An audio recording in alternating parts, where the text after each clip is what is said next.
Bienvenue dans le podcast Accès Succès, épisode 135 aujourd'hui. Comment faire un redressement budgétaire en 5 étapes. Donc, s'il n'y a rien de plus stressant pour un entrepreneur que de sentir que le cash commence à manquer. Et quand ton entreprise roule, que les clients sont là, que tu travailles fort, que ça va bien, mais que tu te rends compte que le compte en banque, il te dit le contraire, il y a quelque chose à regarder. OK? Donc, aujourd'hui, on va parler d'un sujet que plusieurs évitent. Hein? On aime ça, pelleter ça en dessous du tapis des fois, mais le redressement budgétaire. Donc, c'est super important, c'est ce que je vais aborder avec toi.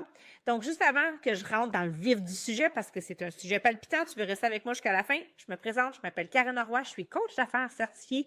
J'aide les entrepreneurs à bâtir des équipes et des systèmes performants pour t'aider à sortir des opérations et aussi pour structurer ta croissance d'entreprise. Donc, aujourd'hui, je veux te parler de ce sujet-là parce que gérer une entreprise, ça fait partie des responsabilités d'un leader, bien évidemment. L'aspect financier fait aussi partie de vos responsabilités. C'est pas juste la job du comptable, OK? Je vais vous dire tout de suite, souvent, on pense qu'on transfère nos responsabilités financières à la comptabilité et ils vont s'occuper de tout ça. Non, vous avez un devoir, vous avez une responsabilité. Donc, c'est un travail qui se fait en collaboration, bien sûr, avec votre comptable. Donc, je veux qu'on en regarde le redressement budgétaire parce que si tu penses que ça ne te concerne pas, j'ai envie de te dire non, ça te concerne. Puis tu sais, un redressement budgétaire, c'est pas toujours nécessairement quand ton entreprise est en difficulté. Ça peut être une routine de gestion que tu peux te donner aussi pour voir comment est-ce que tu peux aller chercher un petit peu d'argent dans les raccoins ou est-ce que peut-être des fuites financières qui se passent dans ton entreprise. Donc, de faire un plan de redressement budgétaire, on n'est pas obligé d'attendre, d'être rendu dans une crise pour passer à l'action. Hein? En fait, même, je vous invite de ne pas vous rendre là. Donc, c'est pour tous ceux et celles qui veulent prendre le contrôle, remettre de l'ordre puis retrouver de la rentabilité, ou du moins l'augmenter. Donc, c'est pas vrai qu'il n'y a pas de possibilité d'amélioration, il y en a tout le temps. Donc, aujourd'hui, je vais te partager les 5 grandes étapes d'un plan de redressement concret. Donc, c'est pas du blabla de comptable. Je suis pas une comptable. Là. Je suis une gestionnaire, je suis une leader, je suis une coach d'affaires. Je vais te donner des vraies actions que tu peux poser dès cette semaine pour retrouver de la stabilité financière dans ton entreprise puis respirer un petit peu plus. OK? Donc, le redressement budgétaire, c'est pas une punition. Je tiens à le dire. Mais ayez pas un sentiment de culpabilité parce que vous mettez ces mesures-là en place. Au contraire, c'est un reset stratégique pour redevenir le capitaine de ton entreprise. OK? Donc, on commence dès maintenant. Puis juste avant que j'oublie, c'est ce que je te présente du sens aujourd'hui. Si tu aimes ça, abonne-toi à la chaîne. Je publie du contenu à chaque semaine sur le sujet. Donc, première étape, comprendre ta situation actuelle. Donc, on s'entend, avant de penser corriger quoi que ce soit, il faut savoir exactement où ce qu'on en est. Donc, c'est quoi? On fait un scan, là. Il se passe quoi, là? C'est quoi le portrait actuel, l'état financier de mon entreprise? Donc, tu veux vraiment faire ton scan financier simplement. On ne se casse pas le bicycle, là. Qu'est-ce qui entre? Sont où les revenus? Qu'est-ce qui sort? Donc, c'est quoi les dépenses qu'on a? Puis, qu'est-ce qui reste après tout ça? Puis, on n'a pas besoin de faire un rapport de 20 pages. C'est des informations de base que vous devriez avoir accès facilement, que vous devriez connaître sur le bout de vos doigts, ou du moins avoir accès à l'information assez rapidement. Donc, tu veux en fait une photo honnête de ta situation. C'est ça que tu veux faire. Tu veux regarder ton revenu moyen des 3 derniers mois. Hein? On veut regarder tes 5 plus grosses dépenses aussi pour voir où ce que ça s'en va, les dépenses, et le solde de ton cash flow, de ta trésorerie, bien évidemment, en ce moment. Donc, souviens-toi que tu vas réaliser que ton problème, souvent, c'est pas un manque d'argent. Et là, je tiens à le dire, c'est souvent un manque de clarté. Premièrement, si tu ne connais pas tes chiffres, c'est extrêmement difficile d'avoir la clarté. Tu es toujours en train de naviguer dans le flou. Donc, première des choses, la clarté. Deuxièmement, c'est souvent pas un manque d'argent, puis je vais t'expliquer aujourd'hui des éléments à prendre en considération dans ton leadership, dans ta gestion. Donc, tant que tu n'as pas regardé tes chiffres, tu ne peux pas reprendre le volant. C'est non négociable. Il faut mettre cette culture de la mesure. Même si vous n'aimez pas ça, vous devez le faire. Ça fait partie de votre responsabilité stratégique. OK? Donc, ça, c'est la première étape. On fait un scan. Deuxième étape, identifier les causes du déséquilibre. Qu'est-ce qui fait que j'ai un déséquilibre financier présentement? Donc, une fois que tu vois où ça dérape, il faut comprendre pourquoi ça dérape. Donc, les problèmes budgétaires, généralement, ils ne viennent pas des chiffres. Les chiffres sont juste le reflet. Ça vient parler de comment va ton entreprise, comment va ton leadership.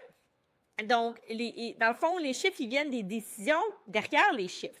Comment est-ce que tu as l'idée, comment est-ce que tu as décidé ou pas décidé, et les chiffres sont juste le reflet de ce qui se passe. Donc, ils viennent te donner la lecture. C'est comme le docteur, quand il te fait faire des prises de sang, bien, il va regarder tes résultats sanguins. Donc, lui, il peut bien voir ton enveloppe, il peut avoir une idée, mais en faisant des prises de sang avec les résultats sanguins, ça vient juste parler de ton écosystème intérieur. Donc, ça le piste sur, il y a peut-être ça qui se passe. Même affaire avec votre business, OK? Donc, les décisions, ils vont tomber dans 3 grandes familles. Et là, ce que je te dis aujourd'hui, c'est le nœud de la guerre, c'est ce qui est le plus important et c'est ce qui fait en sorte que bien souvent, tous les problèmes que tu vis dans ton entreprise, et là, aujourd'hui, je mets vraiment l'accent sur le volet financier, mais je peux parler de ta gestion d'équipe, je peux parler de plein de choses, viennent de 3 grandes familles, OK? Premièrement, structurel. Ton modèle d'affaires, tes prix, tes coûts. Ça, c'est une des raisons qui peut expliquer pourquoi tu as besoin de faire un redressement budgétaire. Deuxièmement, organisationnel. Ça, c'est ton manque à toi de système, de structure, de capacité à faire des suivis, d'avoir les outils, de visibilité, de marketing. C'est tous tes systèmes et tes structures qui ne sont pas mis en place ou qui ne sont pas bien rodés ou qui ne sont pas optimales si tu en as. Et troisièmement, celle-là, elle est super importante, c'est comportemental. Donc là, on parle directement de toi, de ta posture, de ton leadership. C'est ta peur de regarder les chiffres. C'est ta réaction, tes décisions émotionnelles qui viennent teinter les conséquences et les impacts et que là, tu observes des symptômes parce que les problèmes que tu vis dans ton entreprise sont des symptômes des 3 éléments que je viens de te nommer à l'instant.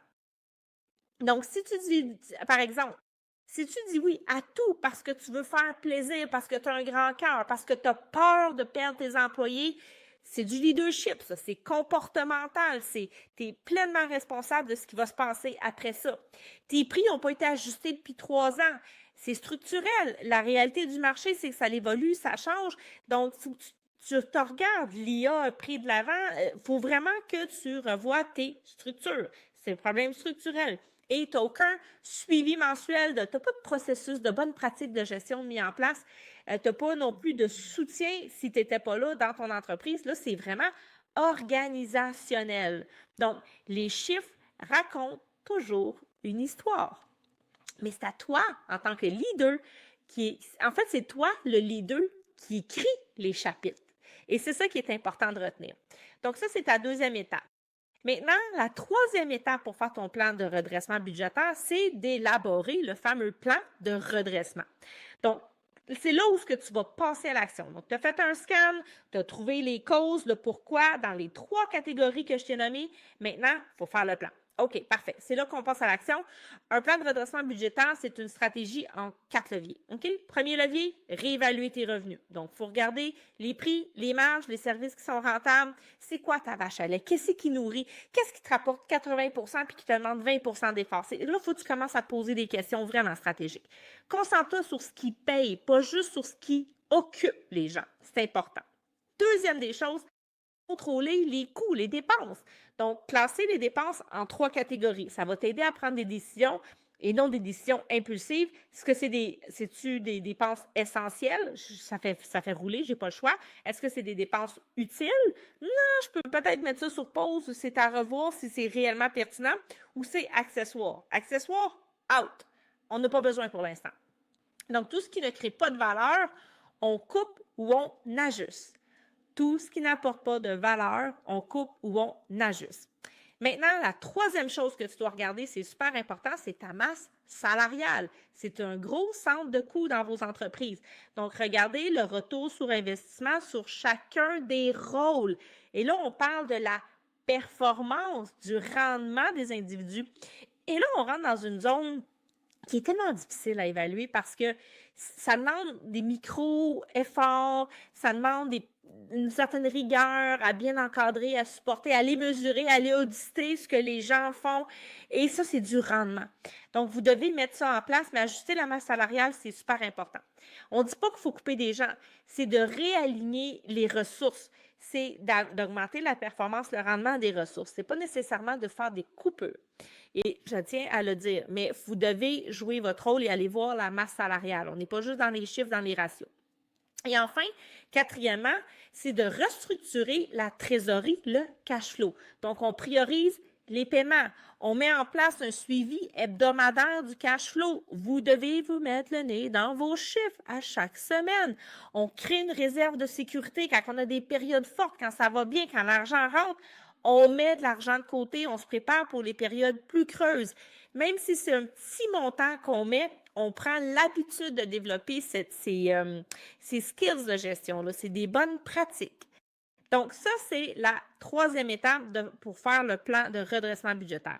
Après ça, quatrièmement, c'est beau, on a fait un plan de redressement, mais là, ce qu'il faut, c'est qu'il faut mettre en place un système de suivi, parce que si tu as un beau plan qui reste tablette, ça sert absolument à rien. Donc, tu ne veux pas refaire ce chemin-là à chaque année. Tu fais un exercice qui n'est pas toujours le fun, qui peut te challenger humainement, qui amène à prendre des décisions difficiles. On ne va pas escamoter ça sans suivre après ça qu'est-ce qui va arriver avec ça. Donc, tu veux mettre en place un tableau de bord de suivi. À chaque semaine, tu veux regarder ton solde de cash flow, tu veux regarder tes revenus encaissés, tu veux suivre tes dépenses majeures, tu veux des indicateurs clés là, que tu vas suivre. OK? C'est super important. Une fois par mois, tu vas faire une revue budgétaire. Donc, tu prends le temps de regarder le topo. Qu'est-ce qui a bougé? Est-ce que mes chiffres reflètent mes efforts? Où est-ce que je dois m'ajuster? Donc, ce que tu ne mesures pas, tu finis par le subir. Et je le répète, ce que tu ne mesures pas, tu finis par le subir. Très important. Et maintenant, on termine. La cinquième étape, il faut que tu gardes ta posture de leader. Ça rentre en ligne de compte sur toute la ligne. Un redressement budgétaire, c'est autant un travail émotionnel pour toi que stratégique. C'est pas le fun. Ça te demande de te regarder. Ça te demande de mettre ton ego de côté. De ne pas te taper sur la tête parce que tu es rendu là, parce que tu dois vivre ça. Ça te demande de prendre ta responsabilité, d'assumer que tu as peut-être manqué de connaissances, tu as peut-être manqué de compétences, que tu l'as échappé, que tu es pris pour redresser. Il y a toujours des solutions, il y a toujours des voies de passage, mais il faut se regarder. OK? Donc, parce qu'en réalité, ce n'est pas seulement ton entreprise que tu redresses, c'est aussi ta posture de dirigeant. Comment est-ce que tu diriges? Fait que si tu t'es concentré avec le capitaine qui a 2 pieds dedans, tu n'es même pas le capitaine, en fait, tu étais le matelot. Tu étais tu étais le capitaine et le matelot en même temps. Tu ne peux pas mettre ton énergie partout en même temps. Ta job, ton entreprise, quand elle est rendue à un certain niveau, elle demande que tu sois là. Peu importe ce qui se passe dans ta vie, peu importe ce qui se passe sur le plancher, ta job, c'est de garder le phare, d'avoir une vision et d'être capable de tenir la barre du bateau, justement. Donc, tu dois avoir cette posture de dirigeant-là. Et ça veut dire d'accepter que, ben oui, j'ai fait des erreurs. Donc, on ne se tape pas sa tête, on apprend. C'est à ça que ça sert. Oui, j'ai laissé filer des choses. OK, j'en suis conscient maintenant. À partir de maintenant, qu'est-ce que je fais avec ça? Est-ce que je continue à laisser filer des choses? Puis maintenant, je reprends le contrôle. Je veux de la maîtrise. Donc, ton budget, c'est le miroir de ton leadership. Fait que c'est pas la faute des autres. Puis, tu sais, peu importe les décisions ou les ajustements de tes employés, tu restes la personne responsable de ta business. Donc, tu dois assumer ça. Qu'est-ce que tu n'as pas à faire comme soutien à cette personne-là pour que ça se passe de même? C'est là que je veux dire quand je dis que c'est votre responsabilité. Donc, plus tu vas prendre des décisions lucides, plus tes chiffres vont se réaligner. Donc, en gros, je viens de te résumer les 5 étapes. Je t'ai dit encore rapidement, comprendre ta situation, il se passe quoi, pourquoi j'ai besoin de faire un redressement budgétaire, identifier les causes, donc on cherche la cause véritable du problème, on veut poser le bon diagnostic, on établit le plan de redressement en fonction des éléments que je vous ai nommés aujourd'hui. On met en place un système de suivi, donc un plan, il ne va pas être tablette, on veut suivre qu'est-ce qui se passe et finalement, on garde et on regarde sa propre posture de leader. Ce n'est pas une course, c'est un virage. C'est vraiment comme ça qu'il faut le voir. Ajustez votre cassette intérieure pour que ça paraisse moins lourd à porter, mais plutôt vous allez l'assumer plutôt vous allez reprendre la liberté financière et aussi mentale. Donc, le redressement budgétaire, je tiens à dire, c'est pas une faiblesse, OK? C'est vraiment un acte de courage et de leadership et que tu sois en difficulté financière ou pas, c'est ta responsabilité de t'en occuper, OK? Donc, si tu as envie d'aller plus loin, si tu as envie d'avoir de l'aide, des outils pour t'aider à faire ton redressement budgétaire et ou retravailler tes systèmes, tes structures, ton organisation, tout ce que je t'ai nommé tantôt, réserve un appel avec un membre de mon équipe. C'est notre expertise. On peut t'aider à venir mettre ces choses-là en place, à redresser la situation et surtout à devenir un meilleur leader au quotidien. Alors, je te laisse avec ça. On laisse le lien dans les commentaires. On se retrouve la semaine prochaine pour un prochain